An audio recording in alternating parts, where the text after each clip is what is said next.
E aí pessoal, tudo bem? Esse vídeo vai ser sobre o ABCP11, que é o FII Gran Plaza Shopping. Ele foi o assunto essa semana por conta de um fato relevante de que ele foi multado pela Receita Federal. Essa multa aconteceu por causa de um cotista que o fundo tem, que detém mais de 60% das cotas, que é a Cyrela Commercial Properties. A partir de agora eu vou me referir a ela pela sigla CCP. E o fato de que supostamente a CCP foi a construtora do shopping faria com que o fundo ficasse desenquadrado de alguns benefícios fiscais e com isso tivesse que recolher imposto como uma pessoa jurídica. Então a multa foi baseada nesse argumento. E como está tudo ainda muito confuso e tem pouca informação oficial sendo divulgada, eu resolvi ir atrás e pesquisar qual que é a história do ABCP e qual que é a relação do fundo com a empresa Cyrela. E eu vou trazer para vocês agora o que foi que eu encontrei.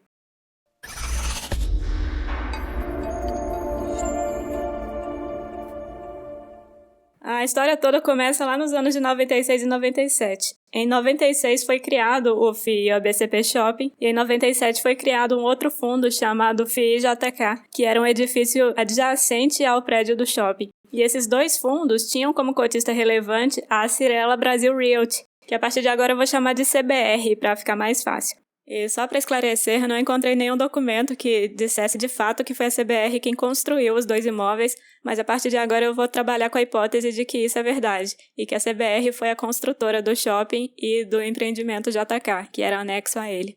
Então, em 2001, a CBR vendeu uma parte da participação que ela tinha nesses dois fundos imobiliários, mas ela continuou sendo o cotista relevante. E só em 2004 que o ABCP começou a ser negociado na bolsa. Antes disso, ele era um fundo fechado. Então, em 2004 foi feito o IPO e o administrador naquela época era o Unibanco, que hoje se uniu ao Itaú para formar o Itaú Unibanco. A Rio Bravo, ela só entrou na história em 2006, quando ela assumiu a administração. Então, sem querer fazer exatamente um papel de defesa, mas quando a Rio Bravo entrou nessa história, o cenário já estava todo montado. Ela não participou desde o início. Então, o fundo ele já tinha, inclusive, passado pelas mãos de um outro administrador que também não julgou que tinha nada de errado com a relação Cyrela-fundo imobiliário.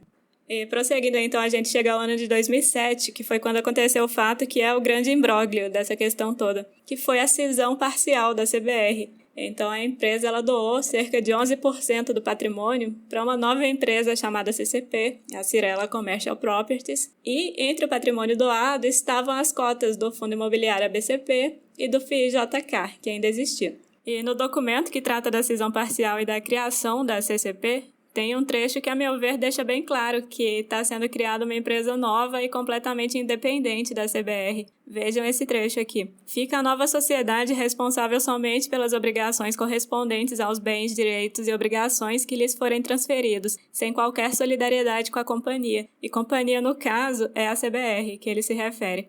Então, se, por exemplo, surgisse uma dívida ou um processo trabalhista relativo a esse patrimônio que a CCP incorporou, considerando o teor desse documento da cisão, fica claro que seria a responsabilidade da CCP arcar com isso. Agora, e a respeito de um serviço de construção que foi prestado pela CBR 10 anos antes dessa cisão? A CCP incorporou também a responsabilidade por essa construção? Vamos supor um exemplo bem extremo, uma falha na obra de construção do shopping e, de repente, ele desmoronou. Qual empresa que ia responder por isso? A CCP ou a CBR? Vocês podem ver que a resposta não é assim tão óbvia, é um tema complexo para ser discutido.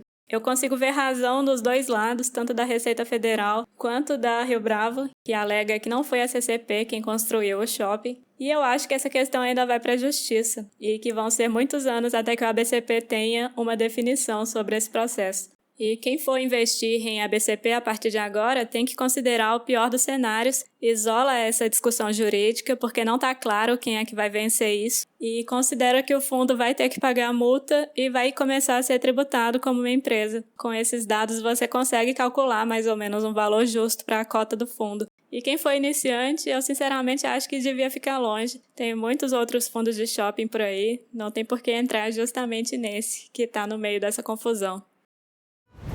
Se você tiver gostado desse vídeo, não se esqueça de deixar o seu like, de se inscrever no canal aqui do YouTube e também de seguir a página lá no Instagram.